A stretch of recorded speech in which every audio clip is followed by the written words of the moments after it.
Hello everyone, welcome to the YouTube Model Builders Thursday night general hangout.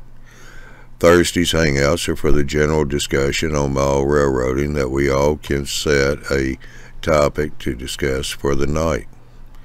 Thursday's hangouts are the proud sponsor of the Tuesday night presentations, the YouTube Model Builders, eMag, and the YouTube Model Builders live show. I want to say thanks for everybody joining in tonight's show. And here's your host for the night, Johnny Reb of Southeast Rails.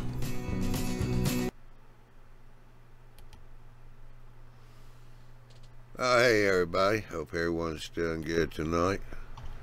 Let me get over here while I look at the live chat now. Yeah, we got...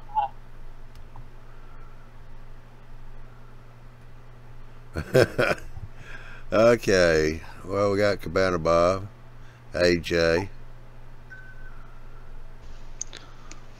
I guess AJ must be sick. He's talking about Mose and Ari, Bernie's, Stu, Marcus. Hope y'all doing good. Andy, how you doing? Fat and happy. Yeah, see, Phil just popped in. Hey, Phil, how are you? Good, Johnny. Yourself? Yeah, doing good. We got Josh over here too. Yep, I was just over in the general hangout, and Andy come over and said, "Hey, come on over." So. Oh, good. I don't think I've been on your live show since Jim passed. Yeah, I think you. Well, thought you'd been on one. Yeah, we got Don and Joey just come in. Yeah, I was watching, wasn't the one about the boxcar, but the a video before that you put out. And I kept looking at that thing, I'm going, alright, what's wrong here? Because it sounds like Phil. And it looks a lot like Phil. And then after the video was over, I realized he shaved. Yeah, I shaved in the springtime, and I've just started growing it back here. I think I started like last Saturday. I didn't shave, and Marie said tonight something about, are you gonna shave or clean that up or do something? She goes, you look like a grumpy Santa. I feel like shaving is more one of those, not one of those things you start doing. Stopping shaving is not one of those things you start doing, but one of those things you get lazy a few days in a row and stop doing. And that's what happens to me. Yeah. Well, I'm a little farther north than you, Andy, so I grow mine out in the wintertime to keep my my precious rosy cheeks nice and warm in the snowflakes, you know. Yeah. Well, I got Hillbilly Scott. He just jumped in. Got a new guy, Randy. How you doing? Glad to see you in here. Hope you enjoy the show. Be sure and ask whatever questions you want. Weird station in Michigan. Yeah. Well, I say any questions, anything on model train railroading. I know we kind of get a little off topic every now and then, just like now when we talk about beards, but yeah, we try to keep that short. So what you been up to there, Phil? I see you got some boxcars sitting there on the workbench. Yeah, I I made that update video on the layout, which I hadn't realized that it had been over a year since I'd done anything on YouTube. And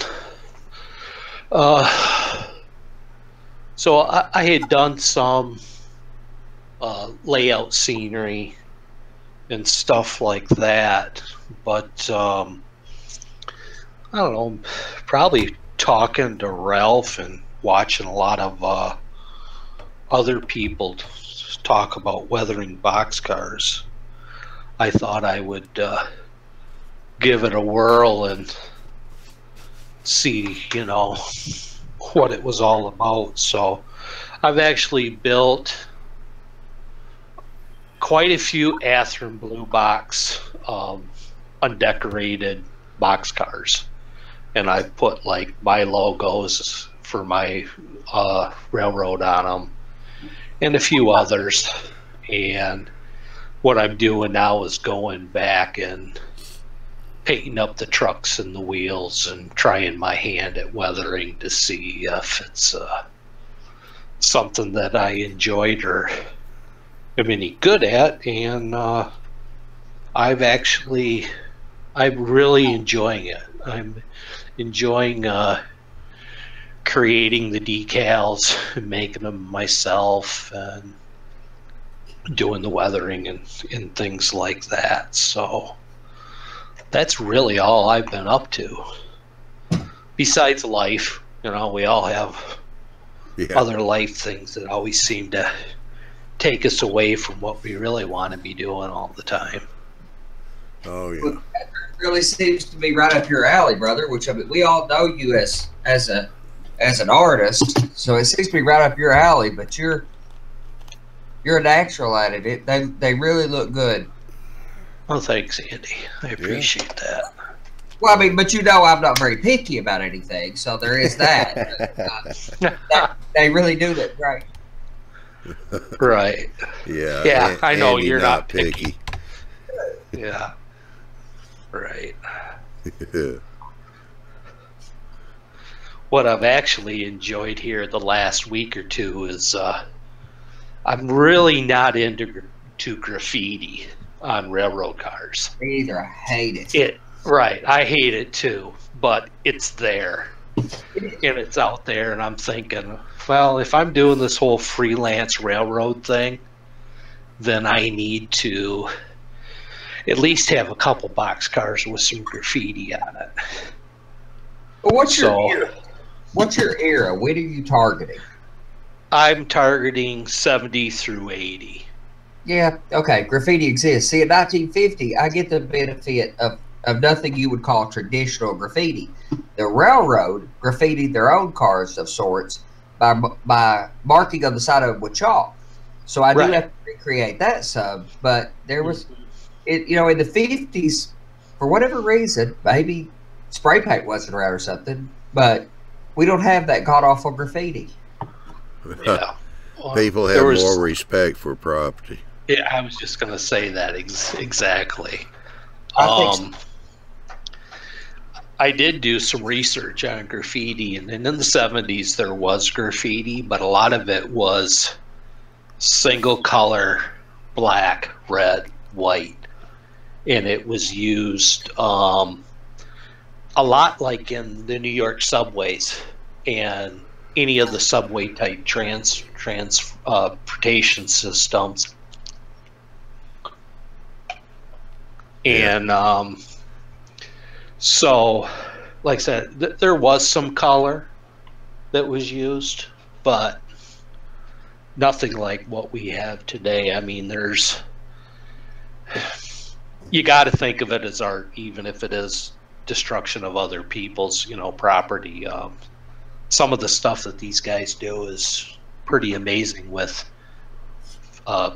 these new paint tip markers. You know, it's like like a big Sharpie, except for it's paint in spray cans. They, you know, can do some really colorful and unique things. You can't read any of them. I mean, half the time I can't understand what they're trying to say. It's just kind of cool colors. But. Yes, they kind of have their own language. Yes, they do. And I've also noticed that if you go into some of these font sites where you could download fonts to your software, there's actually a lot of graffiti fonts that are made. So all you have to do then is type in whatever letter you want and make the background color, and you can go in and fill them in with any gradation, shading, stars, dots like they do, and you can make your own thing. So some of the stuff that I've done, I'll just show here. I'm hoping that I'm going to cover up a few things. Okay. There. Some of the things that I've created is I took my initials, and my initials happen to spell the word pew. Thank you, Mom and Dad. I appreciate it so much. Yeah. Okay, so I've taken some of those types and I've created them and done some coloring inside some of these things. So I've made some graffiti, and I thought of like maybe some cartoon characters like this, you know, that I may put that on the side of a boxcar and then put my pew next beside it saying, okay, this artist did that. So that's some of the stuff that I'm thinking of doing. And I've taken like this car here, which is from my railroad, and I just lightly weathered it with pan pastels and used a combination of water, oil paints, and turpentine, dull coat, things like that. And I've come up with actually 2 different logos for my railroad. And these are cars, you know, strictly, they're just like, say, this one's a plug door and this one's a sliding door. Yeah. For my railroad. And I know the side of one of these, they're so light. Oh, there it is. You can barely make it out. There's a pew here and this little dagger through the earth. Can you see that? Not that one. I can barely see the pew. Okay. I just can't tell what it is exactly. Okay. Well, Yeah. that's what it is because it's, you know, been dirtied up and stuff. Just something that I threw on there to experiment. Like I said, these cars here are pretty much first attempts and like throwaways for my railroad. You know, if later on if I find something different, I've got enough of these cars. I got a really good deal on eBay. I did some searching and got a whole case. I got 24 cars, undecorated, Athearn blue box, brand new in the box, and I paid $2 a car for them. Wow. Minus the KD couplers and the metal wheels. And I buy my KD couplers in the largest pack you can get, you know, that does 50 cars, and I buy my metal wheels in 100 packs. Yeah. And the one I did. Yeah, Big Bell, Southbrook and Railroad was asking, did you make those decals? Yes, I did.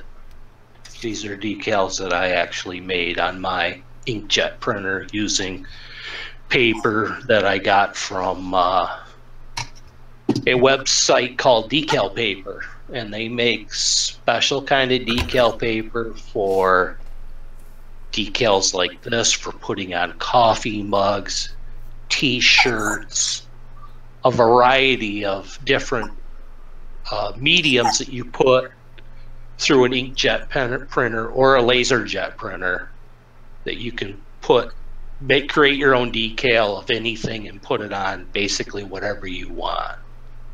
Yeah. So yeah, I did these, the numbers and the type and the weights, the like data information and stuff is all dry transfers from like Woodland Scenics. Like here's one that's in white and black. I believe it's code 201. It's DT 602 and 601. One's in Gothic and one's in Roman, and you can get these off Woodland Scenic site, and they give you 1, 2, 3, 4, 5, 6. There's 6 black ones and 6 white ones in a package. Now, if you're going to actually get down with a magnifying glass to make sure that you've got a 50-foot boxcar properly tagged, then you've got some issues. I'm just looking for the markings, you know, but they are on there. There is ones for 40-foot boxcars, 50-foot boxcars. They do not make ones for any of the 60-foot or larger, and they're strictly for boxcars. They don't make a set for like intermodal cars or flat cars, hopper cars, things like that. And then like the letters, those happen to be white.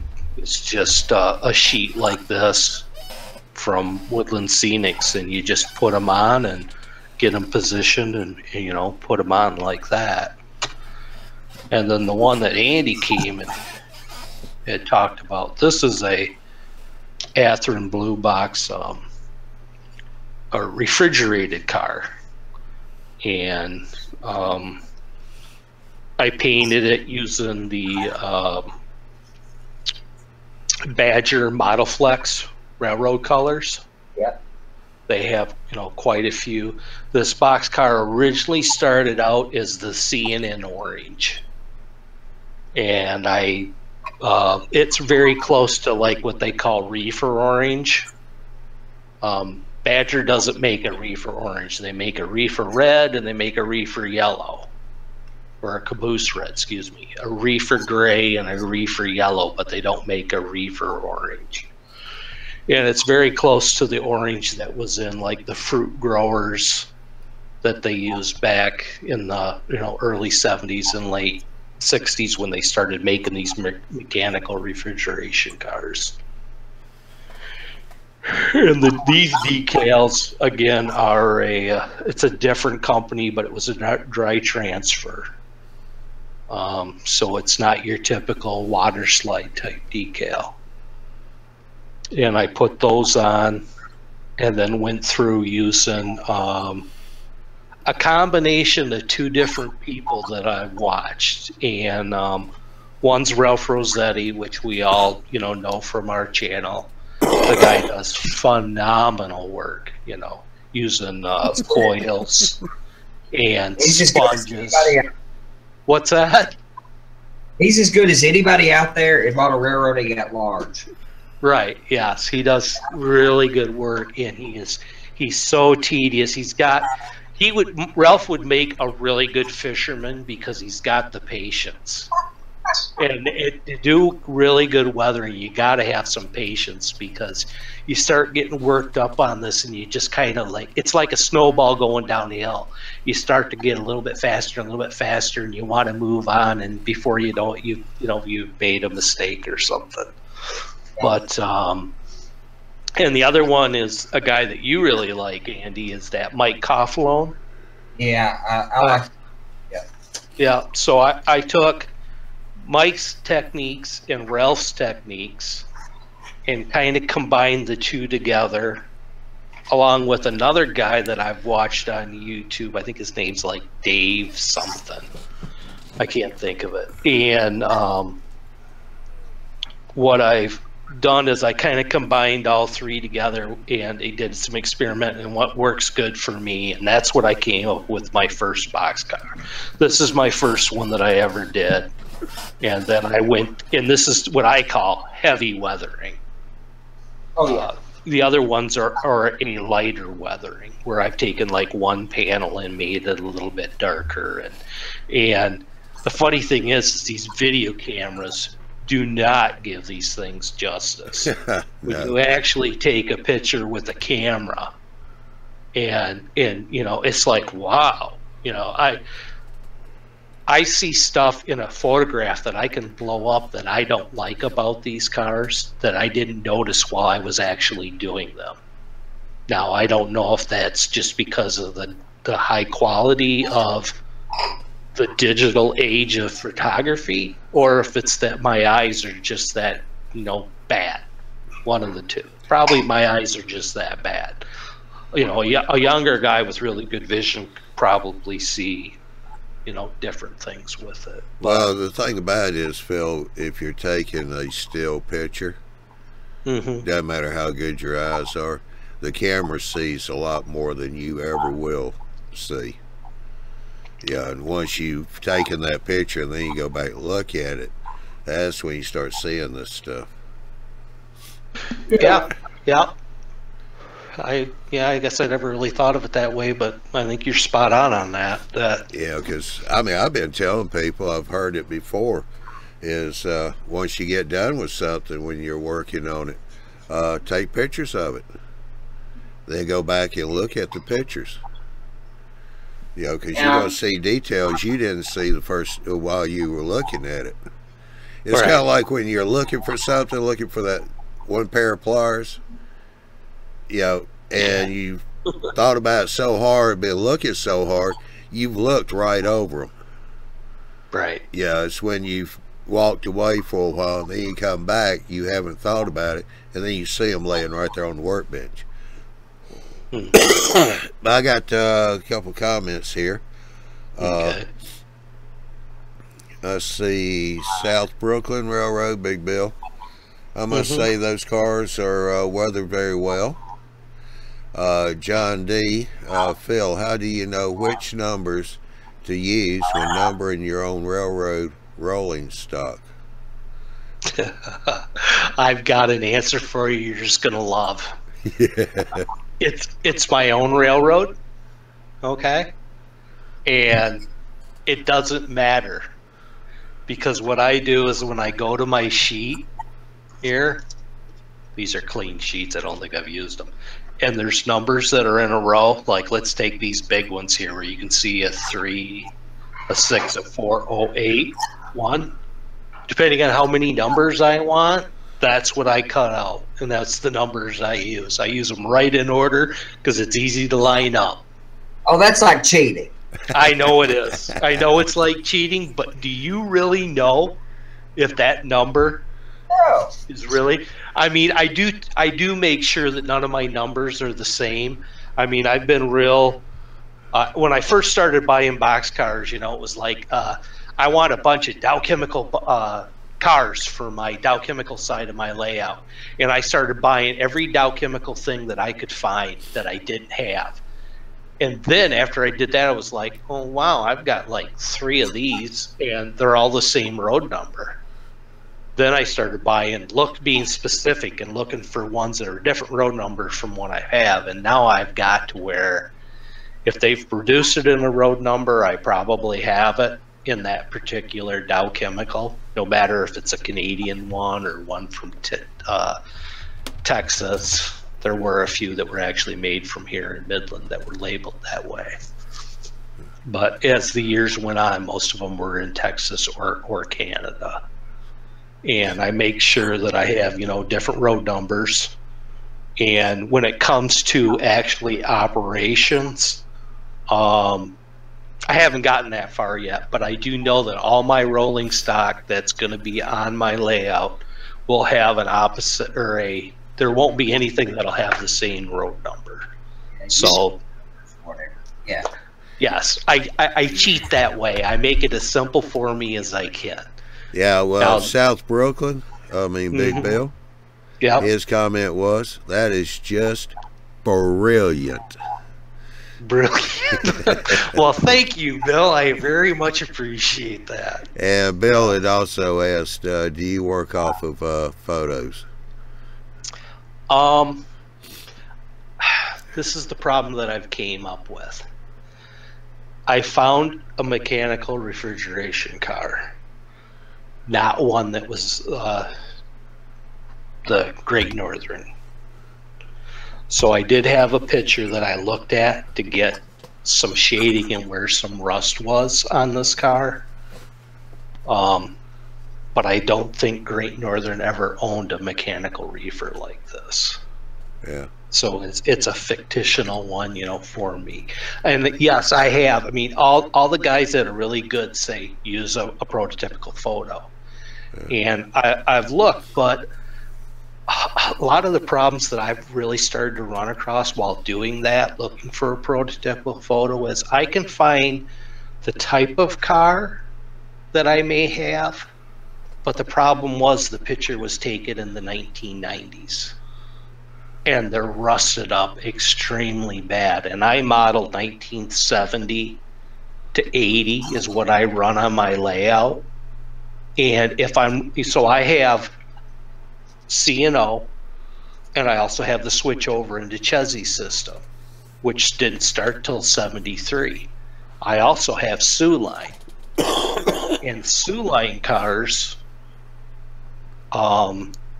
changed throughout the years also, the way they were decorated. And it's really hard to find a prototypical photo from the 70s that matches what, to go off of. So if you may not be able to find the actual line that you're looking for, but you can find a car that really looks a lot like whatever car you're trying to do. All right, let me get back up here. Phil, say hi, Lee. Hi, Lee. How you doing, buddy? Hey, Lee. Let's see. I want to get back up here. There's another one here. Oh, John D.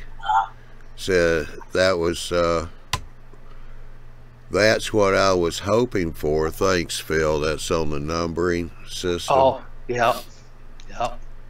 Also, let me see here. Where'd you go, Marcus? Oh, Marcus C. Maybe back when we first started talking about the weathering the box cars, his comment was maybe that would be a good topic to cover, weathering from start to finish over a couple of weeks.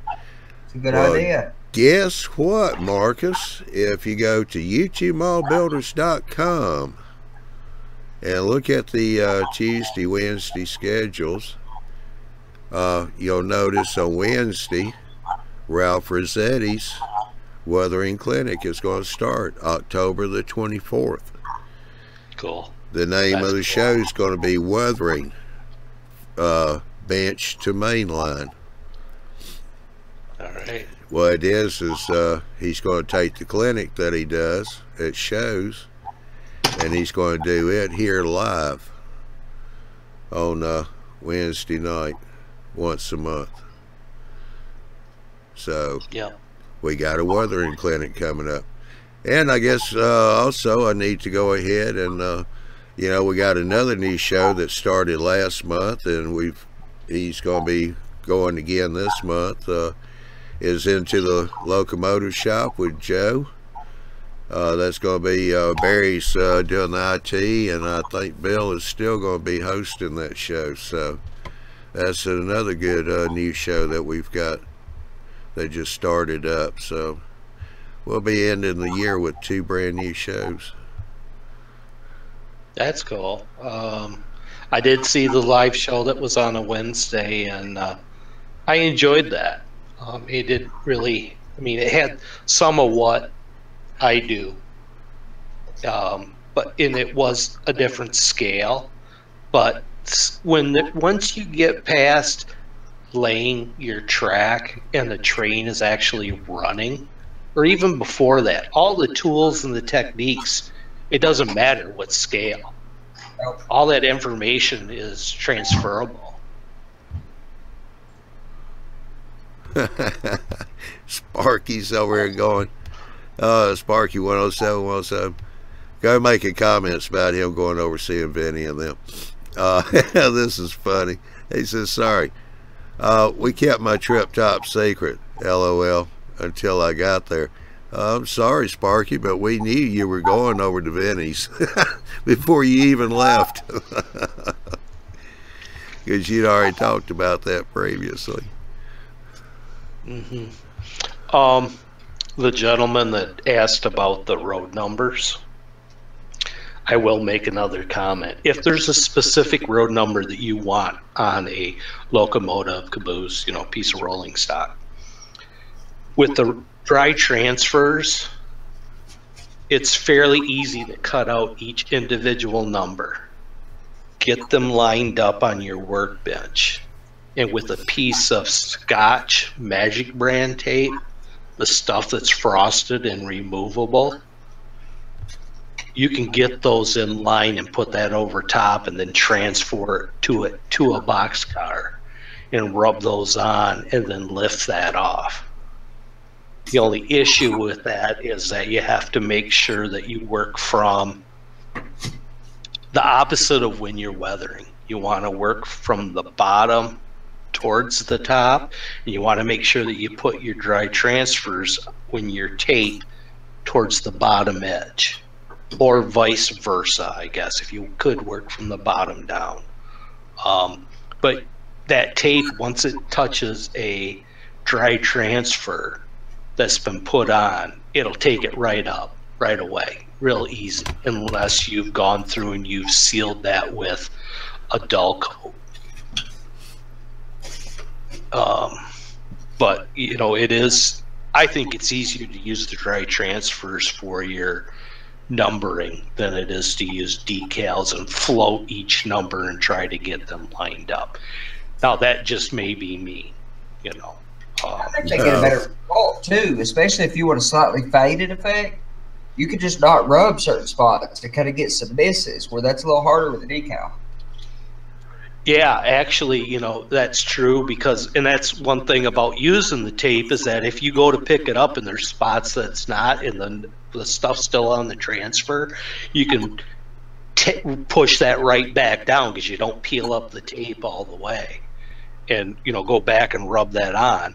But once it's on there, if you want to go through with a needle, tight pick, like one of those dental tools, and go in and scratch a little bit off, it's really easy to do.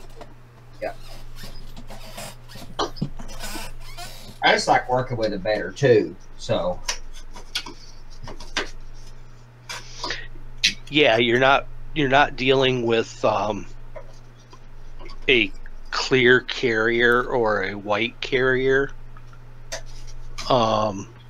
It's not as thick. That's the one thing I have noticed making my own decals is the backing paper that you get is very thick. It's not like a micro scale decal where that whole sheet that you look at that's a micro scale, they actually print a carrier on that piece of paper and then put the ink on top of that little character, which is that carrier is just slightly bigger than the ink that they're putting down. Where with like the old Champ type decals, or like the Harold King type decals, once you cut them out, you got to get as really close to your object so you don't have this large chunk of carrier. And it's thick enough that you can see a difference once you've put that on your pieces of rolling stock. And you go to put that down, and then if you hit it with dull coat to seal that in, you can see that layer.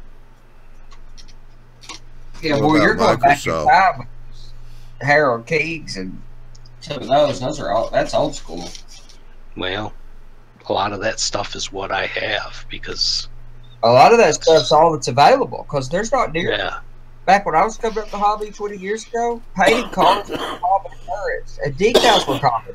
These days, it's a lot less common to decal cars because so much more is available on the market. Exactly. Yes, just about every major manufacturer is making, when they do a run, the first run may only be 4 or 5, different road names. Yeah, but they get to them. They go through, the second, the thirds, the fourth runs of a particular boxcar frame. Yeah. I remember listening on a podcast. The gentleman from Scale Trains had said that their forecast for their Gevo that they just came out with is 20-year plan. Wow. With just doing certain modifications of what they have today to making road specific changes as the years go on and they, you know, start to produce those items. All right, I got a couple of comments here. Let's see. Yeah. All right, AJ. He said my issue with dry transfer is when they dry out and refuse to transfer. You can fix old decals, but not dry transfers. So I guess once the dry transfers have been old and gotten dry, you can't rejuvenate them like you do decals. Sparky, I mean, yeah, Sparky 107. Is it just me? But if you spray too much dull coat, it lifts the decals off or moves them.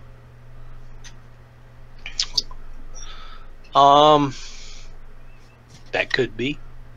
I have not had that happen. When I put down a decal, I use Solvaset. Yeah, Solset. Yep. Micro set. I use this and I put a thin layer down and I slide it off and I get it in a position and I let it go. The next day, at least 12 hours later, yeah, I'll come back and then I'll put the micro set on top of it. Yeah, because I was fixed to say that micro set's one that helps get rid of the edge of the decal, right? Makes it disappear. Well, I did watch a video on Train Masters where a gentleman used the micro set and he used it to put it down, and then he went back over with a needle or a fine tip, you know, X-Acto blade, and sat there and poked any air bubbles that he had with it. Yeah. And then he put just little drops where those air bubbles were, and then went around the edge and let that sit for another day. And then he come back in, and he would do it a third time if it needed to be. Then he came in and he used the micro set and went just around the edge and didn't coat the whole decal. Yeah. Because what this one does is this will really soften up and let it settle around rivets and, you know, lines on the boxcar and all that. Oh, okay. Where this one is like your glue to set it onto your surface, and you do need a glossy surface. You can't hit these with dull coat and then try to put these on. They won't stick. It's just like trying to take a decal and try to put it on raw styrene. It just won't set. It'll curl right up when it dries because it's such a, there's no tooth to it. But even when you use a clear varnish that's a gloss, there's a tooth to that, a microscopic tooth that the decal will bond to using this stuff. Now I also have basically getting air under it. Best I understand what's happening is when you have a less than flat surface or an unpainted surface, it's ripply and it's basically getting air under it. It's not binding down to it. Whereas with a gloss surface, you got to be, you know, a nice shiny surface. Right, yes, right. You have a flat surface, which doesn't have a lot of those. It doesn't have the pores, the tooth to it. They like to use the word tooth, like dull coat does when you have a gloss. I also have Walters makes a solution. It's this stuff here. It's a solvent for decals. Now this is strong stuff. This, once when you put this stuff down and you put a decal on top, you know, down, you have to be quick, and it'll turn a micro set decal to goo like within 5 to 10 seconds. It works fairly well with these homemade ones because it's a thicker carrier base. It's a lot stronger. So maybe with old decals this may work better. I really don't know, but I do have some of this stuff. Now Badger also makes decal setting solution. a film to put down and then a film to put over your decal. So does Vallejo, and I have not experimented with either one of those. Yeah, Marcus said, I never had that happen. My process was use water to transfer the water decal. I let it float on a bead of water until it got into place. Then I took a paper towel to wick the water from the decal, and then used soft set to fix to the model. And this was in N scale. Okay. Yep. And he said, yeah, Walter's soft set is what I learned how to use. Okay. Yeah, there's a bunch of videos on YouTube, and also on Train Masters. There's a couple different guys that have done decal type stuff there. Yeah. That's where I learned, my stuff. As a young kid, I built a lot of like ships and military models and airplanes and things like that. Yeah, you cut your decal out and you dunk it in some warm water and you slid it off and you let it dry. And I didn't know anything about any kind of solvents to put over top of it. And after 5-6 years of them sitting on the shelf, and you'd go to dust them and the decal would just flake off, Yeah. and because I wasn't sealing them and stuff. So the technology's come a long way. Yeah, that's what I did growing up too. I didn't know or didn't have that kind of stuff. Right. You just stuck it in the water, the paper curled up, and you took it out, you slid it off onto the model, blotted the water off, and let it dry. Right. Yeah. But if you go back and look at those cars, you can see the decal film all around it. So Yeah. that technology massively improved things. I mean, even to the point, since you were talking about weathering, Ralph uses microsol with pigments and such.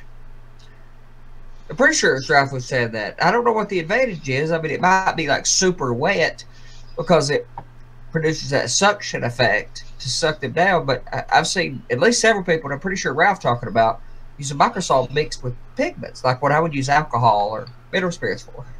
Right. Yeah. He's done so much more than I have. I'm just scratching the surface. I really don't know that much. He could tell you a lot more, and there's other guys out there that have been doing this. I just come from a slight artist background. It's in my genetics. I can't throw a football, play baseball, basketball. I've never been athletic.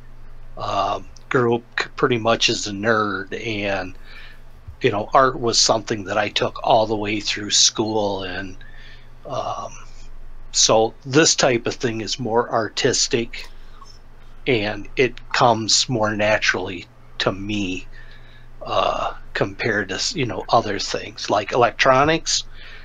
Somebody had made a comment on my back car. All you need now in this refrigerator car is to put a decoder in there and speaker so that you can hear the refrigeration running. And I'm like, yeah, that'd be really cool, but I don't even have a clue where to start with something like that. Yeah. I know they're out there. Yeah. Big Bill's comment, reason why I kind of chuckled a while ago. Plus, it's our money we are using now, so we want to make sure we get it right compared to when we were growing up. Using mom and dad's, getting everybody to buy stuff for us. Phil, real fast, Train Room Gary. Yes. Just kind of give out the names really quick. We did talk about it at the first of the video here. Do you guys print your own decals? What paper did you use, and who sells it? Okay. There is a website called decalpaper.com, and they sell all kinds of decal paper. From what I've heard through YouTube videos, and it's on the internet, so take it with a grain of salt. But I hear that the decal paper that Microscale sells is the same stuff. Testers also sells a kit, and there's different grades. There's laser jet and there's inkjet. Laser jet, you're going to get a cleaner, sharper image with it. And also know you cannot print white unless you have an Alps like 6-color printer, which they don't make anymore, and they were over a couple grand to buy one of these printers. Yeah, you're going to spend $20,000 these days. But I did find a really cool link to somebody who's taking laser, and there's a company that sells white toner, and you can put it in your laser printer where you would put black toner, and you can buy a laser printer for $100. So, Motor Road Hobbyist in their forum, there was somebody talking about, and you just send your software through, or send your image through, and wherever it has black, it's going to print white. Oh, really? Yeah, it's $120 for the white toner, but we're talking about a $100 printer and a $120 toner, and doggone it, you could print decals probably the rest of my life with a full toner of white. Right. Yeah. These white here that's on these is it's white decal paper, where the graphics, the graffiti that was on the one was done on clear. So I mean, you can get white in your decal that you're making. You just can't. I mean, like, you could take a black background and put white letters in your illustration that you're doing and print that out, and if it's on the white decal paper, your letters will be white. If you're putting it on, a car, but if you do it on clear decal paper, your white's always going to be clear. That's the thing that you need to remember, unless you've got, like, say, one of these special printers. And these are just inkjet. All I've got is just a cheap Canon.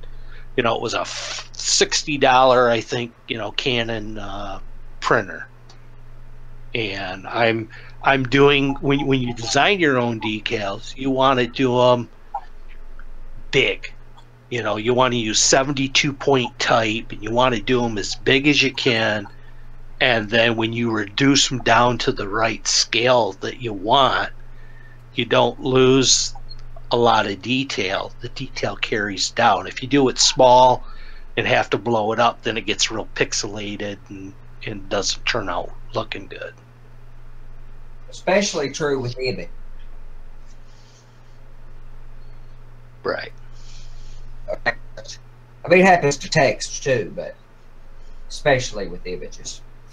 Yes, I have some images that I've, like, taken off the internet, some kind of, like, clip art or a 4-color image, and wanted to do something with it and transferred that in, and then when I've actually made it, it's come out real muddy looking once I printed it. So I'm kind of wondering, Phil. Yes. During one of the fine scale shows, Andy and Ralph did a signage, doing signs on buildings and stuff. And he was showing how to get the white background on the sign, where you got white on the sign, and since you can't print white, what he did was, now he was printing the sign out on regular paper. He cut that out to be able to tape the tissue paper in place of that, and then reprint it again. But he said you take that then, and where you have white, use an X-Acto knife, you cut that out on that paper printout. That becomes a template. You locate that on the sign, on the building wall where the sign is going to be, and you got a template now where the white is. So you take white paint and you paint that, And then when you put your sign up there, now you got your white background. Yes. You can. I could have done that on these boxcars. I could have masked off this white area and hit it with white paint and used just a clear decal paper and printed it out and did everything, and then, you know, put it down. And you could get away with only using clear decal paper. Yeah. When I went to that website, I got it was under $20, and I got 10 sheets of clear and 10 sheets of white. It was like a sampler pack of water slide decals. Yeah. And so I just made these up.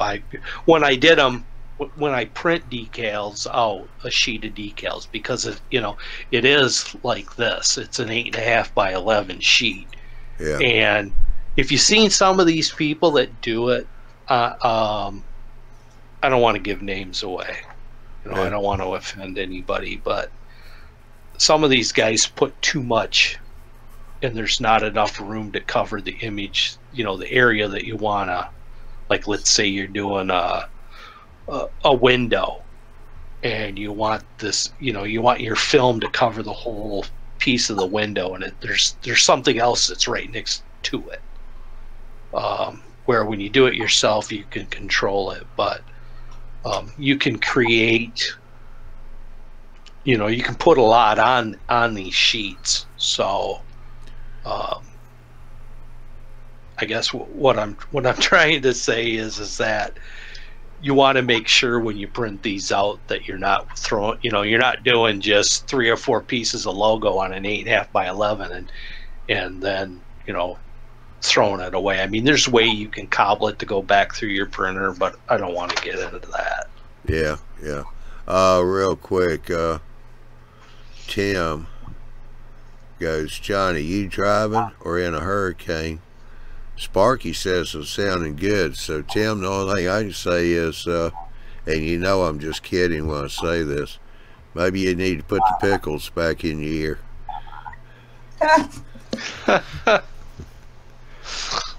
Yeah.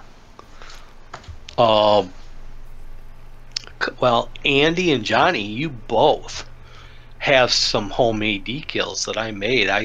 These guys, when Jim Ross passed away, I sent them a boxcar with gems, and those were ones that I made, and that was my first attempts, and they I put them down, I took them off, I put them down, I took them off. It was a real learning process for me. But yeah, I was happy with the way that they did turn out. Oh yeah, those things look good. Right, and those are inkjet printers with that decal paper from some of those were actually, I think, the Tester's decal paper, and then I got the paper from the Decal webpage, which was a different. Now, the Tester's paper that I bought, you can buy at a Hobby Lobby. My only caution is to people, if they buy that stuff, is to, it could have been sitting on the shelf for a long time because there's not a big demand. And sometimes it can be really hard to get off the decal film to get off the paper.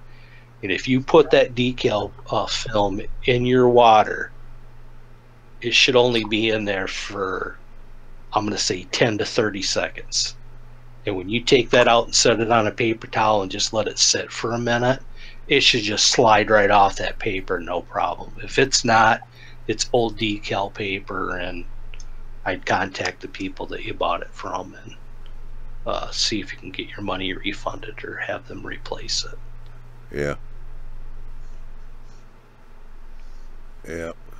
That's what I've heard too from other people.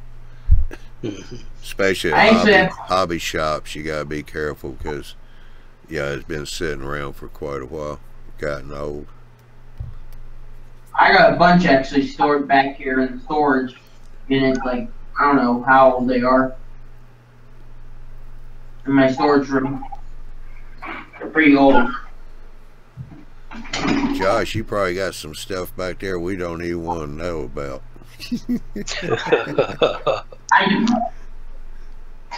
Actually, I purchased something over the weekend. You did? Yeah, I don't have it down here though. I'm gonna put it in storage. I bought a trolley. HO. If anybody's wondering. It's HO. An HO scale trolley. You're confusing me. Yeah. I bought a HO scale. It's actually a dummy. I'm going to put it on a display track. It's not going anywhere. It's going to be in a town that's HO. The town is HO, though it's going to be a dummy trolley line that the track doesn't even go anywhere else. I'm sorry, Sparky, but Josh is not about to sing, or I will kick him off of here. Johnny.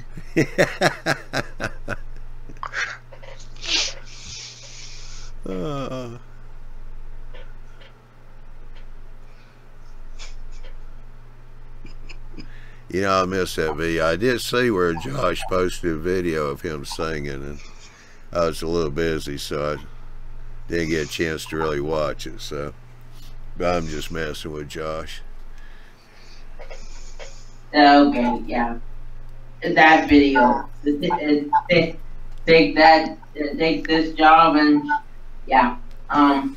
Yeah, that was after there's actually another video of it of me on a different song that same day at the same time. But I haven't uploaded that one up. I'm probably not going to.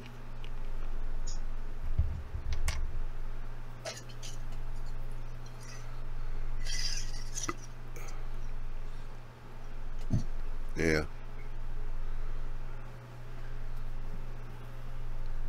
So what are you doing, Andy? Trying to figure out all the math on how this thing works out, because this is weird. As the track comes around from the back corner, they split. One heads down at a 1.5% grade, one heads up at a 2% grade. In order to compensate for this one pitching, the entirety of the benchwork has to step at each module. Step down an inch at each module, because I can drop an inch per 4 foot for a 2% grade. So not hardly that much, but drop each one an inch. But then I've got to compensate to get the elevation for this back track, which is the back track, which is that other track coming back around. So I've got to get this track will be, well, yeah, a little out of frame. Yeah, probably. This is not the best way. I'm showing pencil marks. Yeah. This back visible again for a brief section before it goes into the helix. That way, you've got to be able to look at the train every now and then so you can watch the slack since you're running helpers to push. So this gives you another couple feet of viewability, even though you're looking 8 foot. It's 8 foot away from you when you see this track. But this track will be something on the order of about 6 inches higher. 6 inches higher than the base, so it'll be about 4.5 inches higher than the front track.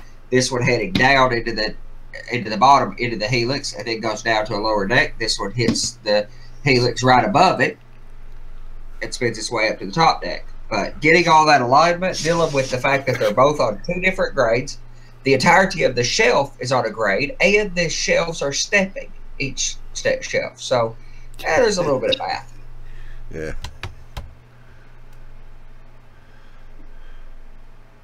Yeah, I was watching you cut on one piece earlier there.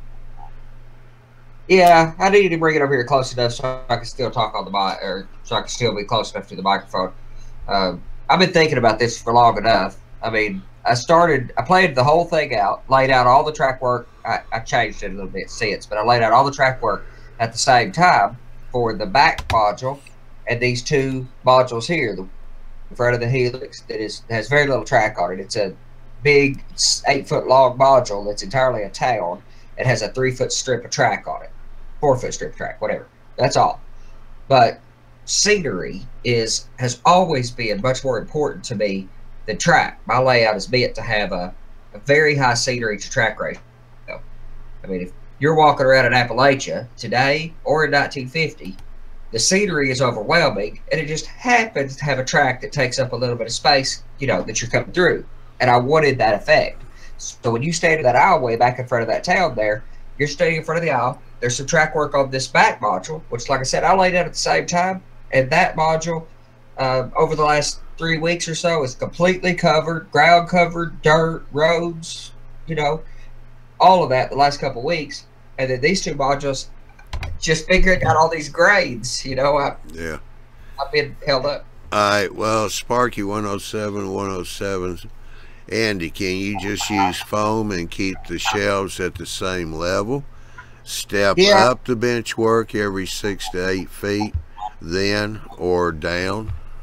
The problem you run into is that it's eventually, well, maybe it will or won't be. It is now being built as a 2-deck layout, but I've always planned it for 4 levels. I may not stay in this room long enough.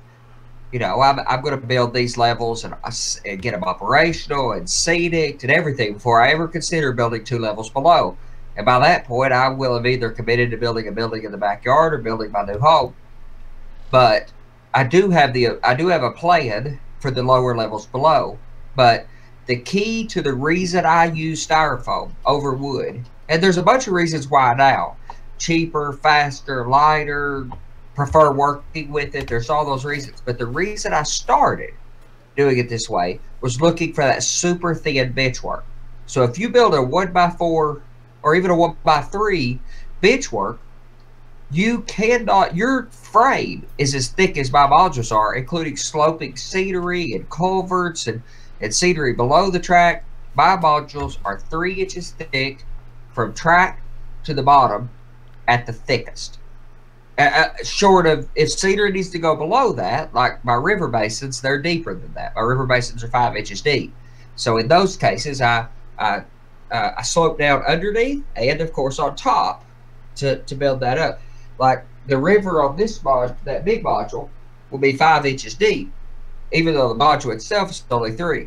So the problem is, if I just built up to deal with that elevation change, that module back there would have to be at least 2 inches, if not 4 inches thicker than the 3 inches it is now. It would be a 5 or a 7-inch thick module, which makes it hard to transport. It's a lot more expensive. And where it really starts to be a problem is staging for now, and eventually a deck or a level has to go below that. But even right now, staging has to go below it. Yeah. Yeah, Steve Riley just popped in from the UK. I guess what I need to do is get a coffee pot. So how many creams do you want, Steve? He's just now getting up, getting ready to go to work. It's all right. I still drink coffee with you.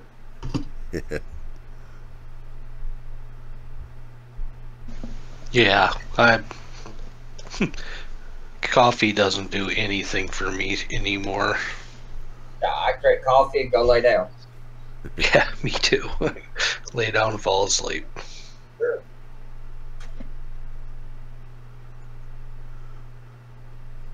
Yeah. Anybody else got a topic they want to talk about for a few minutes? Short. Yeah, I got something to bring up. Uh-oh. I didn't do it. I'm going to deny it. You did do it. You commented on it. And I felt that this is worth mentioning to people. A lot of us are using extruded foam these days. Okay. Proud of you. Yes. Yep. And if I don't know if there's a certain individual out there, I'm gonna not use names, that's well known for his photography and is part of the staff on one of the digital magazines. And in his latest podcast, he talked about not having to put track on cork or any kind of roadbed. When he builds his layouts, he puts the track right down on the foam.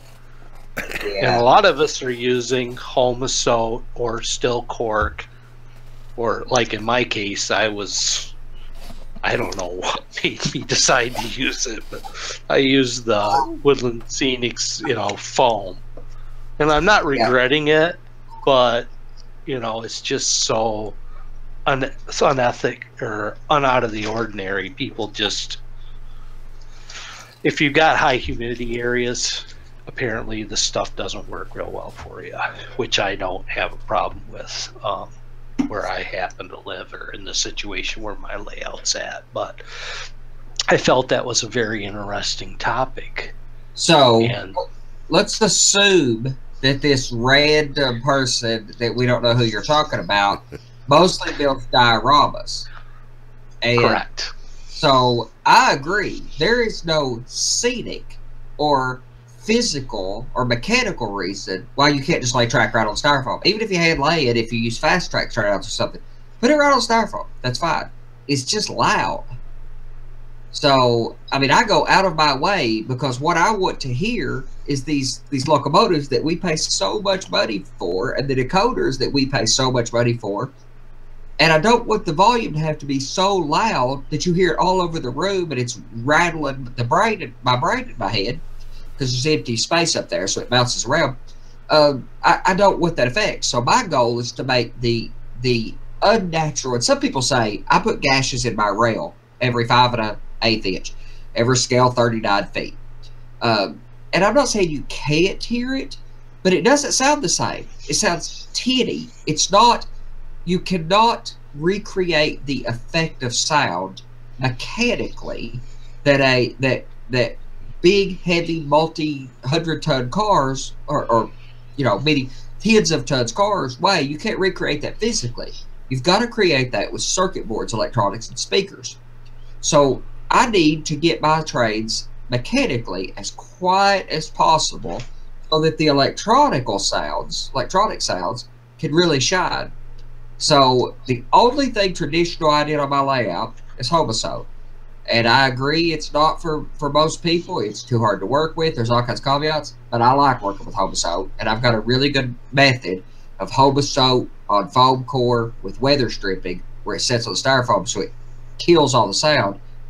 But you can buy bed, which is a pre-road bed from Homosode, paper composite that looks just like cork. It's split. It's got the shoulders.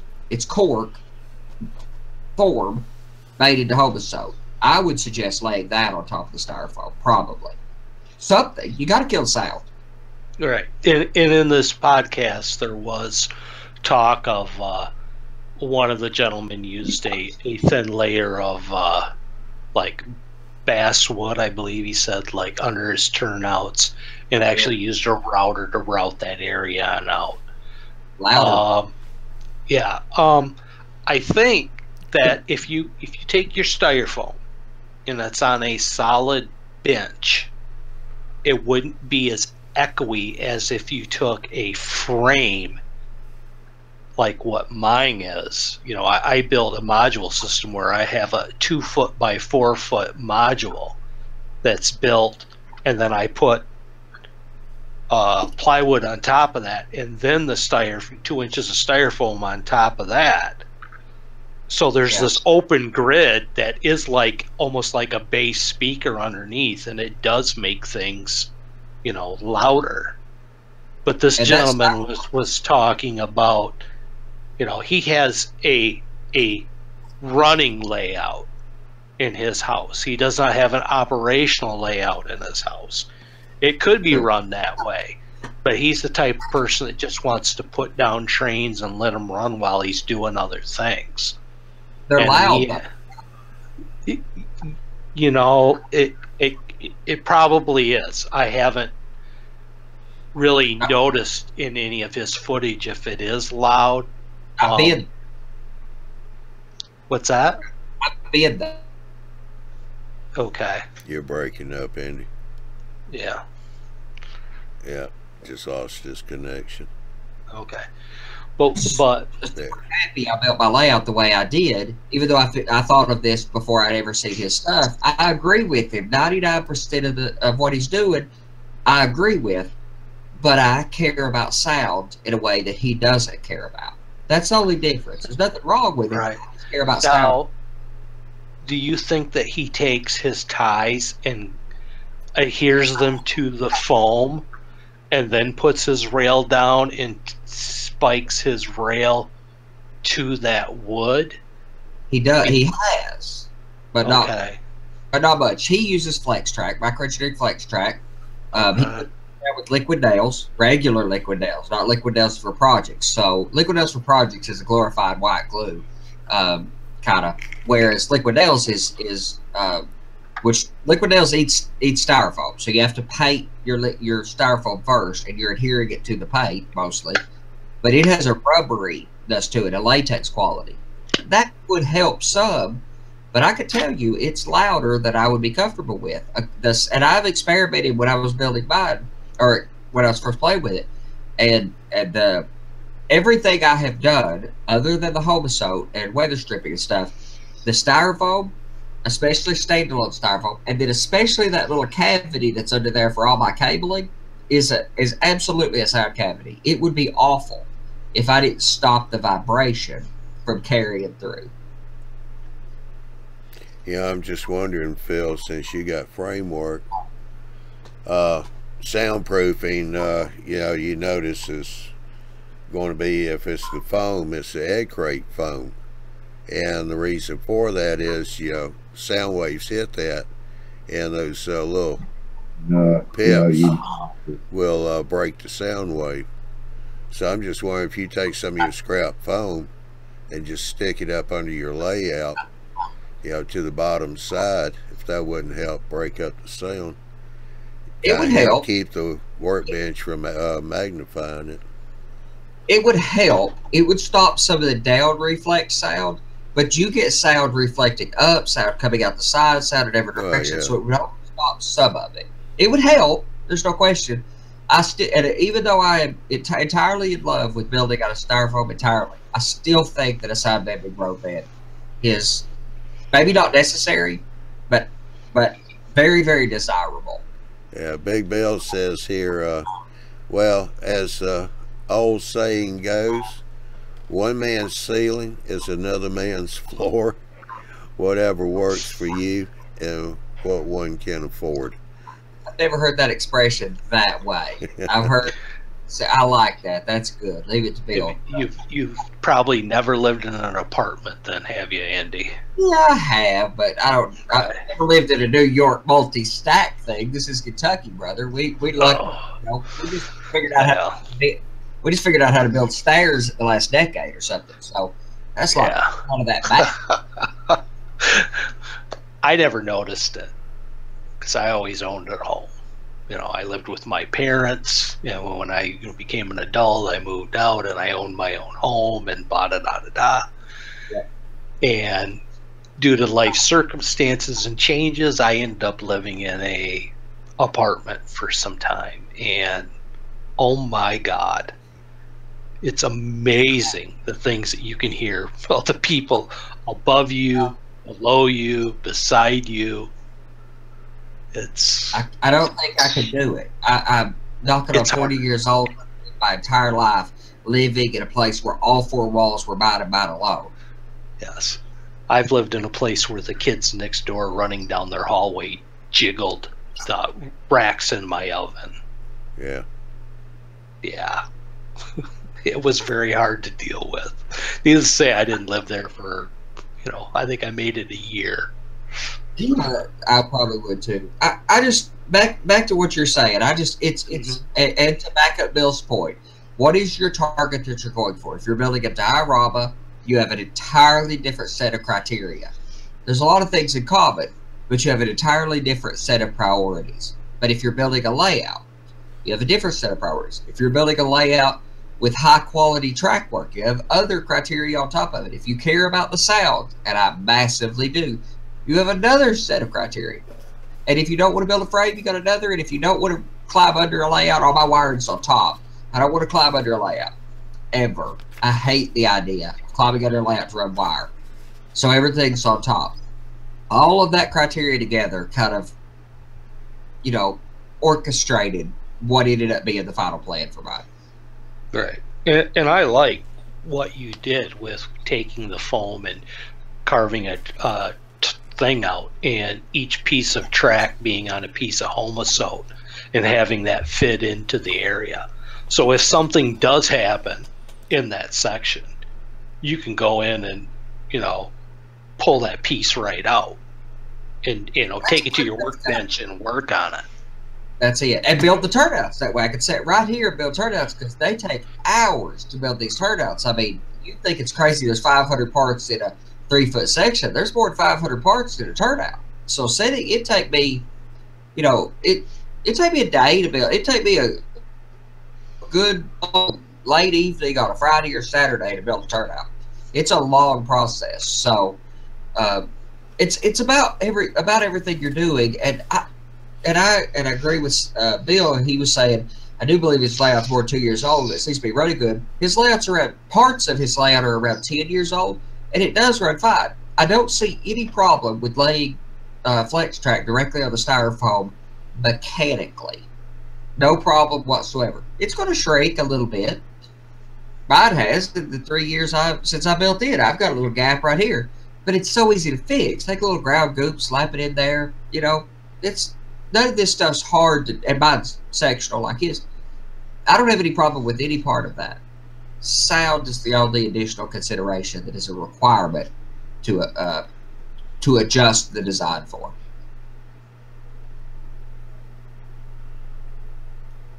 Yeah, see, Bill's also got up here, he also produced it for his photo sessions. He makes it pretty sturdy to photo and must dismantle it afterwards. It would seem that he would need all those dioramas. Yes. Yeah, see, he runs trades. They get together and run trades, but they'll run a trade or 2 trades, and they're not operating them. So it's all about what you're going for. His goal is turn a trade on while he's messing around and working. He gets to see a trade run around. That he calls it the run-by effect that he's for. If you're operating, sound has a slightly different impact on what you're doing. You're trying to recreate these real-world effects to where sounds are really subtle or really strong at different points. And I'm trying to capture, and a lot of us are, but especially I'm trying to capture this illusion as if you were there kind of thing. And in Appalachia, in the deep mountains, there's a feeling of isolation, if not loneliness, but definitely isolation, that you should feel. And if you're hearing all 4 or 5 trades just rattling off the walls in every way, either because the track and all that's loud or because you've got the sound decoders cranked up really high, it's noise pollution. It's just ambient noise. So I turned my locomotive running at about 15% of stock volume. I don't want to hear it more than about 5 feet away. I agree with that. I gotta have the troublemaker. Oh gosh, Ralph. Less parts is not a good thing. It can be. Your mic's muted, Ralph.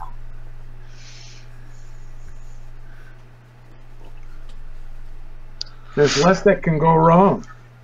I'll grant you that, but I'm a miniature railroad recreationist. If there's some way to make model railroading sound more complicated. No, that's trying to make a rivet counter sound more elegant. But I want to recreate what was there in the real world. So I will agree with you entirely. You cannot build or let alone buy. Forget about buying. But you can't possess a turnout that mechanically works better than fast tracks.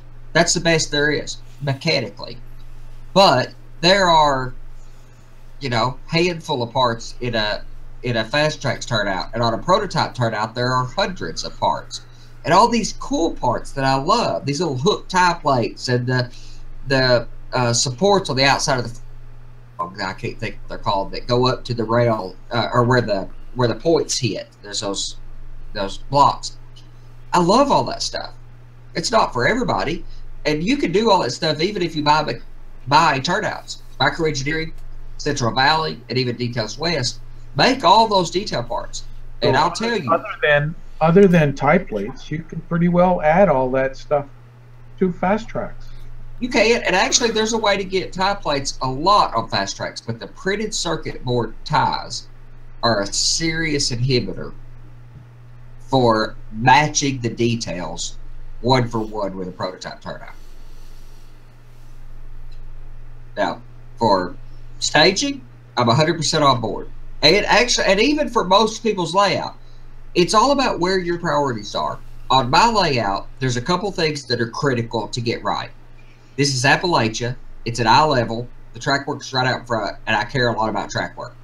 So the track work has to be right, super detailed, and the trees have to be pretty doggone good, and the steam locomotives have to be pretty awesome and weathered really well. Those three things are critical to produce the illusion that I'm trying to capture. For other people, it's structures and all kinds of other things that are critically important depending on what your layout does. But on mine, if I get trees right, track right, and weather the steam locomotives pretty well, you know, I'll be pretty happy. Yeah, I'm going to let you look at this, Andy, because there's no way I'm going to pronounce this word, but I'm sure Stu could probably come up with a word that would fit what you do. It's a ferroequinologist. Ferroequinologist, a person who studies the iron horse. That's awesome. Ferroequinologist. I would call Andy's layout or his interpretation of what a layout should be as a realist. He wants to be the little person standing on his layout, and it looked just like he was looking out, like he was really there along the rails. He wants to be as realistic as possible, so that I would call him a realist. What he's going to have to do then is he's going to have to do like Kathy Millette does in her video. Mini Kathy? Yeah, mini Andy's, right? HO scale Andy. I want this effect. When I'm operating, the aisles are going to be dark, and the layout will have the valance that I haven't put up yet, but valance, that lighting. You're going to trip over your tripods. There won't be tripods. Those are design tools, man. You don't leave the compass laying on your layout that you built a circle with. They're tools that I can appreciate. But the idea is that that you get kind of drawn into it, and if you're busy working through the process, if you're just viewing it, that's cool. That's interesting. It's photorealistic, hopefully, or close to photorealistic. That's good too. But when you start operating, your brain gets kind of in a zone, and it blinders, and it's doing this thing. And if the cosmetic, I've seen a lot of layouts that looked beautiful, but they didn't operate them, or didn't operate them well. And I've operated on layouts that were glorified board games that didn't have scenery, and they didn't care about the detail of the freight cars and stuff. I don't want either of those extremes. I want to operate very realistically in a photorealistic environment. I think you could trick the brain into kind of, getting the illusion, at least for brief moments, that you got up at 4 o'clock this morning to pull the coal ring. May of 1920 to get that effect. You can't do that with video gaming yet. Virtual reality might do that for us eventually, but it's not here yet. You can watch videos, but that doesn't really do it for you. But interactively working on a model, and in 20 years we could do this all with VR, right?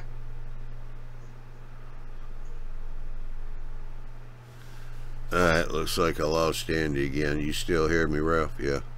Yes, sir. All right, while Andy's kind of gone, he knows I'm kidding, but you sure we want to have more than one Andy, no matter what size it is? That's true. Good point, John. Yeah. I mean, to have all those Kathys, yeah, I'll go for that one, but yeah. Yeah, I can't recommend a whole extra bunch of Andys. I like the idea, but I can't imagine many people liking that idea. I'm a little much, I realize that. So Andy, Sparky wants to see trains run. And I had trains running recently. A few months back. That's all hearsay. That's all hearsay. You've seen it run. Sparky wants to see it. I'm surprised he didn't see it run. But then when I started building these modules, I can't run trains until I get these modules in. So Okay. Okay. when I get these modules in, we'll be back to a point where we can run very basically.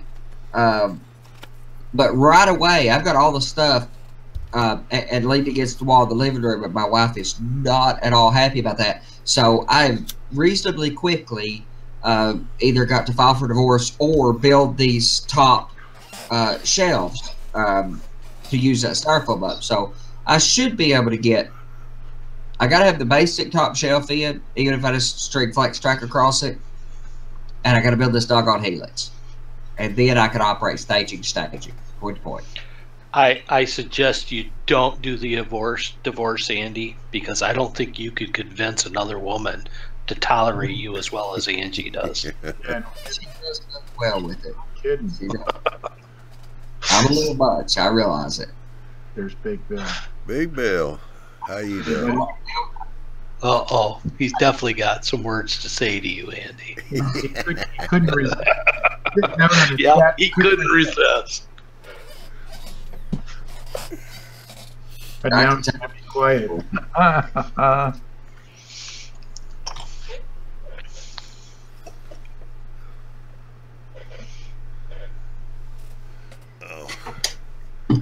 So what you been up to, Ralph? Not too much lately, other than working on my town module in the corner of my layout. Trying to figure out what buildings I need and where to place them and force perspective and all that kind of stuff. How's that coming? It's very, very slow. Yep. I mean, I've got a bunch of buildings that some of them I've split in half or in 1/3, 2/3 sort of thing. Trying to place them, and then on the weekend I saw Nick Masney, Imagine That Laser Art, and saw all his offerings and made me rethink my town. So That was nice of him. well, he didn't do it. It's my own. After seeing what he had there, Oh yeah. all done up. So I'm going to have to rethink what I'm doing. And he's disappearing. I'm nearby. Yeah, there's 3 kits that he makes that I want to get hold of so that I can put it on my layout. And as you know, fine scale kits, the wood laser kits, not all of them are inexpensive. And of course, the ones I want are on the expensive side. Oh, of course. Yeah. Oh, it's always that way. Go figure, right?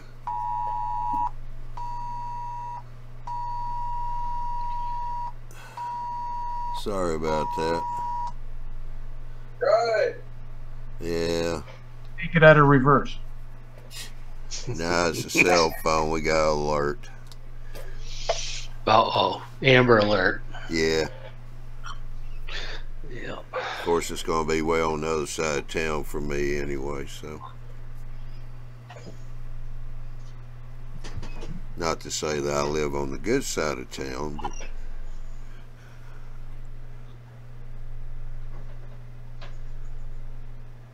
So what do you got going here with these boxcars? Well, Ralph, I was in the regular chat this evening. Mm-hmm.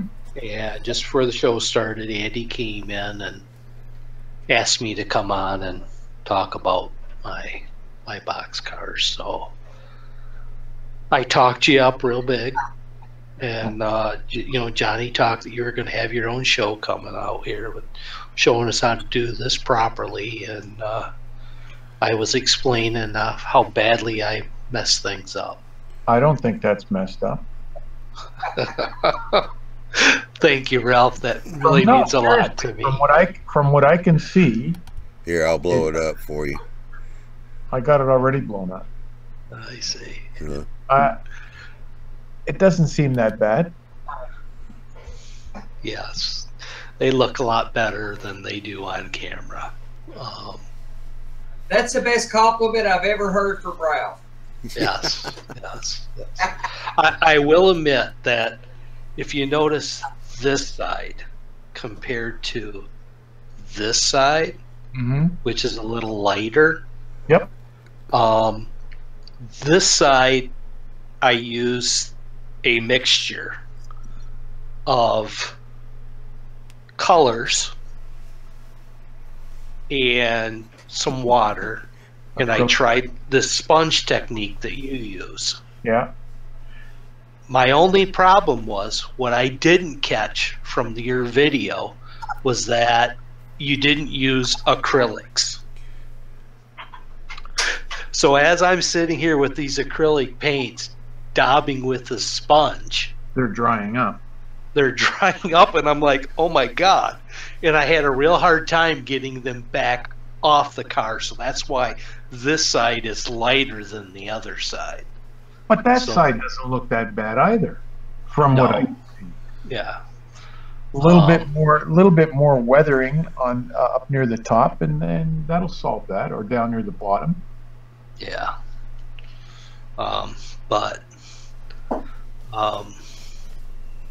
Yeah, I was just talking about, decals earlier and the box cars. And yes, this is my very first weathered car that I've actually done. And for the first one, that's exceptional. Right. And you had asked in one of my posts that I had posted some actual photographs of this was, something about practice and how many more cars do I have to go? A lot. Well, that's good. A lot. At the end, you'll notice that you've improved. Right. The thing with doing this, and this is what I found, the more you do, the better you get. The better you get, the more confidence you build up. The more confidence you have, it's like the world is your oyster. You could do whatever you want. Yeah. And it all comes with practice. Right. And that's what I was saying earlier, was that these were just Atherin Blue Box that I bought undecorated and have taken to this point. So if they get screwed up, I'm not out. I can pull the wheels and the couplers off and go put them on something else.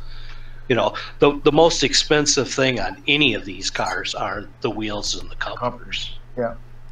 So I mean, these are, this is what I would consider, for my taste is very heavily weathered. I wouldn't call it extreme, but I'd call it a heavy weather. Where these two I did very lightly. I tried to do a sun fade and some like little rusts on the roofs here, and used some different products than what you use and what I felt confident with. But I'm really interested in this series that you're going to do, where you talk about using more oil paints and the washes and the technique that you're using for that. Yep. But that's the whole deal with the box cars tonight. So what colors have you got there in the tubes? You got burnt sienna. Yes, I've got, let me get my glasses on so I can read them. I've got raw umber and raw sienna, Burnt sienna. and burnt sienna and Burnt umber. black. I do not have a burnt umber. I don't believe. And that'll be the one you use the most. Okay. No, I did. I was just there at the art store tonight and getting some turpentine, and I did not see that there. It may have been. You said it was burnt umber? Burnt umber. You have raw. Okay. Yeah, I have. Right. Yeah, the burnt umber is usually right there beside the raw umber. Yep. Okay. Yeah. Huh. Real He quick. must have been out. Yeah, real quick. David M. I want to tell you right now, I'm just kidding. But his comment is, wow, I just realized this show is live. I usually don't catch this show live. Well, I tell you what, Dave, sometimes I wonder myself.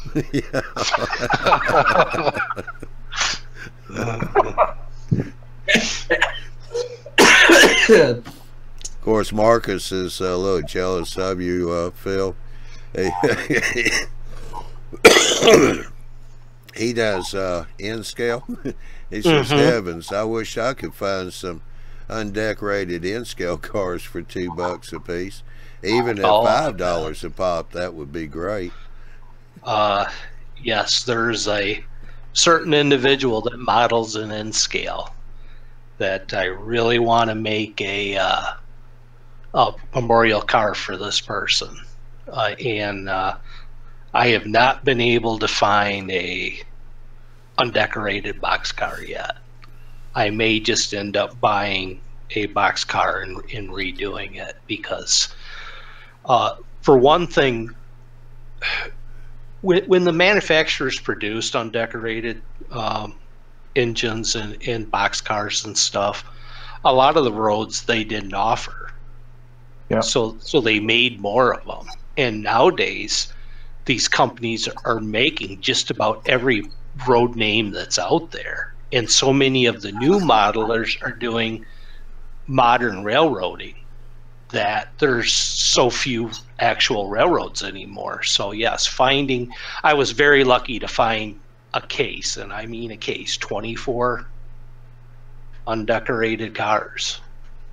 I'll tell you, I'll look at the shop and ask Mike, because he had a real extensive layout of his house, and then when he got divorced, he had to tear it down, obviously, because they sold the house, and he just brought it into the store, put it up for sale.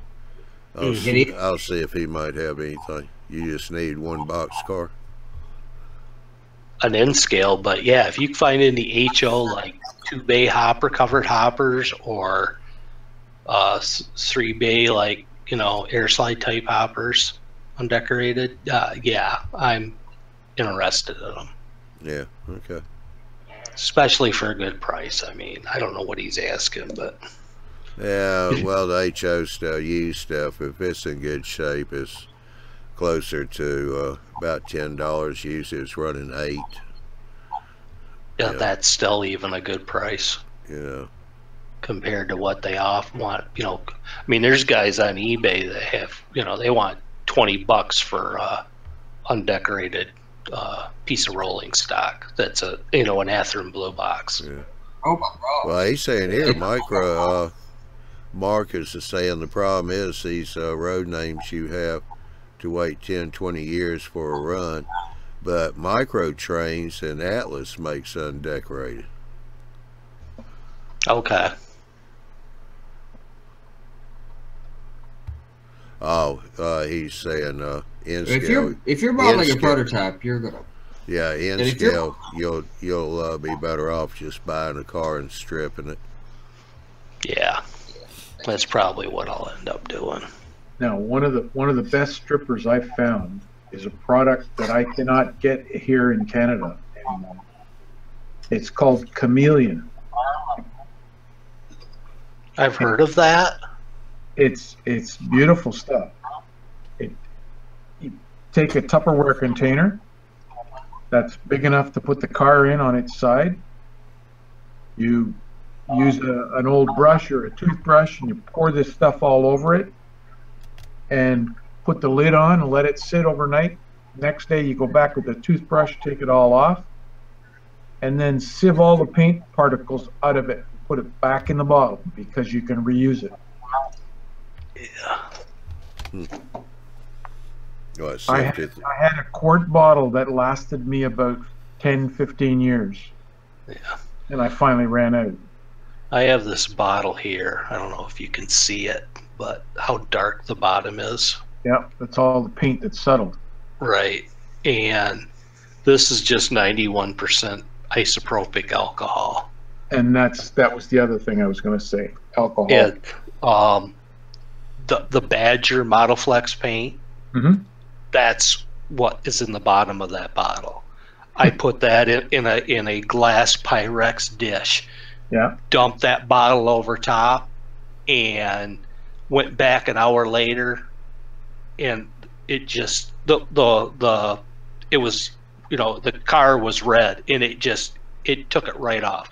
Didn't damage the plastic, and the plastic was probably plastic from like 1980s to the 70s. It didn't affect the plastic, and it just took that Badger paint right off, and it worked really well. Now some other, like your if you use like an enamel paint, yeah, you're gonna have to use something a lot stronger. Chameleon works with that, and the alcohol does too, but it just has to sit longer. Okay. Like Now, overnight.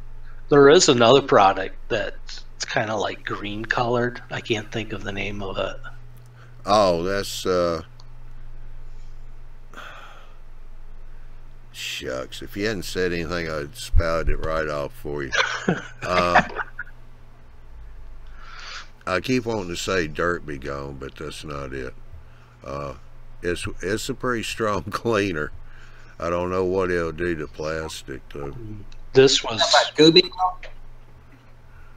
no. Gooby What I'm Gone? talking about is it's a green, but it's a very light green, and I seen it at the hobby store, and it was designed for removing paint off of models. Oh, Well, okay. No. it'll probably work. Yeah, I don't remember what the name of the stuff was, but I mean, the one thing that works great, but I wouldn't use it anymore, is brake fluid. It takes paint off better than any paint remover you can ever think of. The only problem with it is it makes the plastic brittle. So if you have to squeeze the sides or pull them apart to fit it down over the chassis, the plastic cracks. Okay.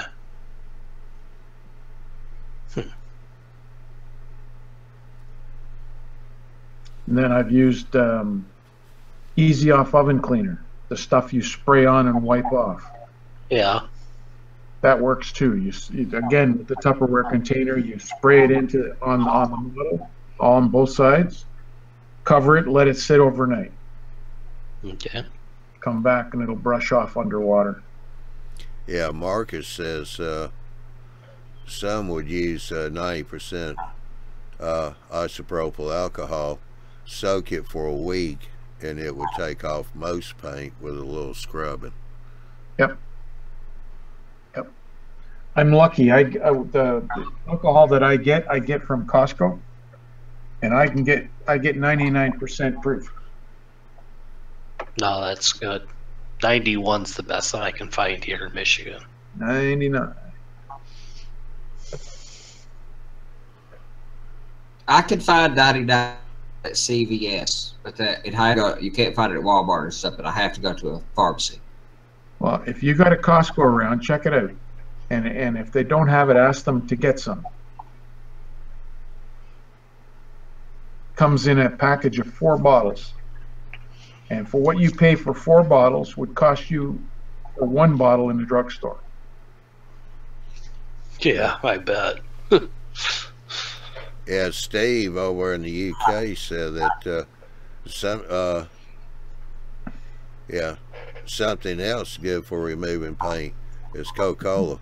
I used it on some figures. Coca-Cola. That's scary.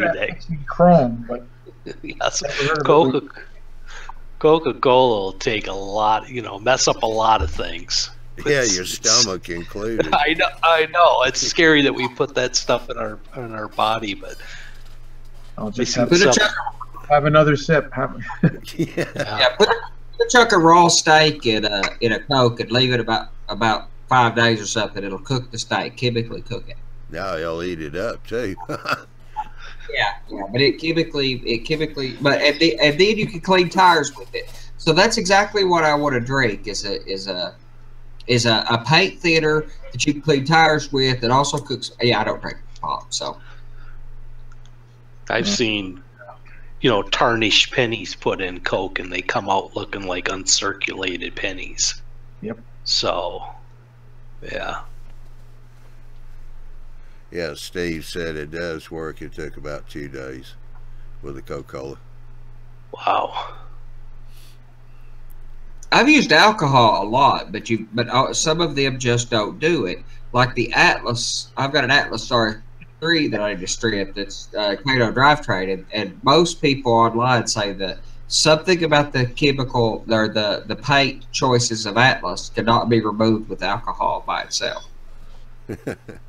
David, if it's 99% proof, are you sure that's not drinkable? At least at that strength. Yeah, at that strength, you could use Everclear. Yeah, moonshine, man. This is Kentucky. I'm stripping with moonshine. There you go. Well, why waste it? Why waste it? I mean, this here's wood alcohol. It's not meant for drinking, consumption. It's poison. Yeah. Right. So you get pulled over by the police with a quart of moonshine. You're like, honestly, sir, it's for stripping paint off my motor, off my toy tractor. You have to have labels made up. Paint stripper. Yeah. Yeah. I don't think that'll go over for us, would it, Andy? No. Too many cops have seen moonshine too many times. You don't get a lot over on them that way. You just gotta. You can't put it in a mason jar or a milk jug, okay?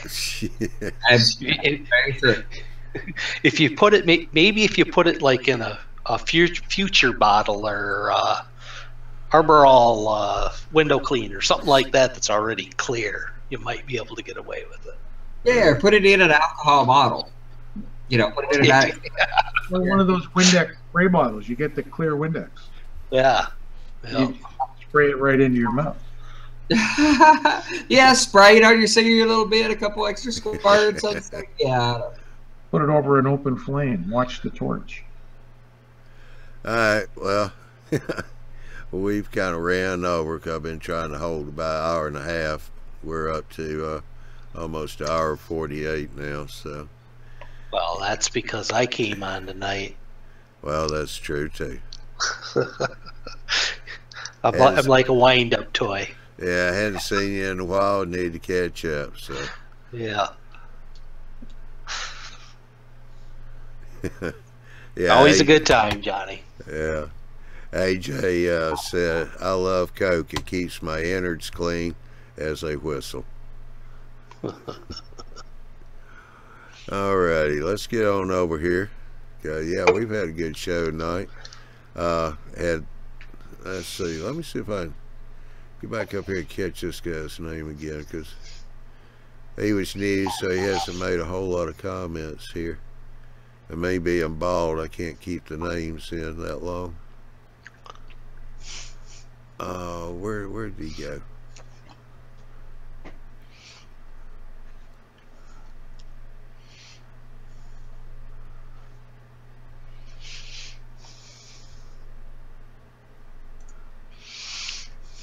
Well, shucks. Bill came in and he never said anything? I know.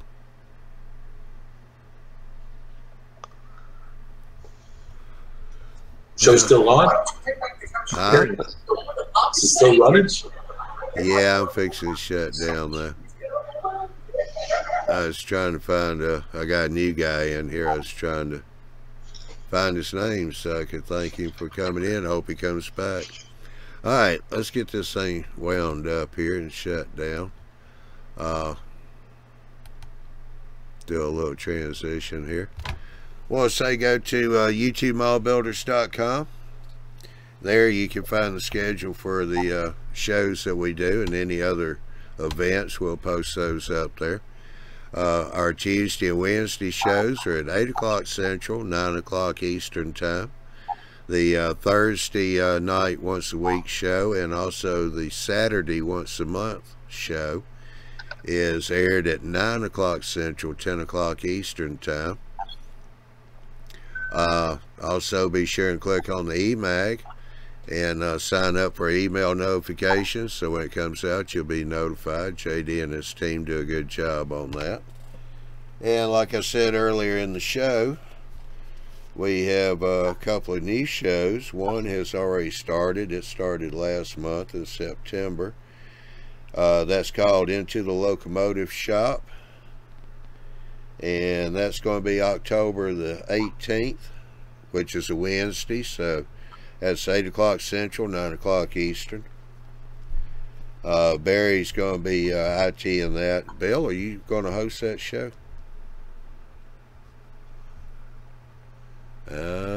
We'll leave that till October 18th, I guess. Alrighty. We also have another new show that's starting this month on the 24th. And that's by our own Ralph Renzetti here. Is weathering bench to main line. And we all know that's going to be a good show. Our next show after tonight's going to be October the 10th, and that's Andy's Fine Scale show. So we'll have Ralph Renzetti and Miles Hale on there with Andy. And the live show is also going to be the 21st of this month. That'll be with Barry and Big Bill. So you want to make sure and mark those on your calendars so you don't miss out. But hey, if you had to work, you're out of town or whatever, don't worry about it. We do record all these shows. They are on our YouTube channel, and we do have playlists. So just go to the playlist and you'll be able to catch up on the show. Alrighty, with that said, hope everybody has a good weekend, and we'll see you next Tuesday night for the Fine Scale Bill with Andy and his crew. So y'all have a good weekend, be safe, and see you then. Bye.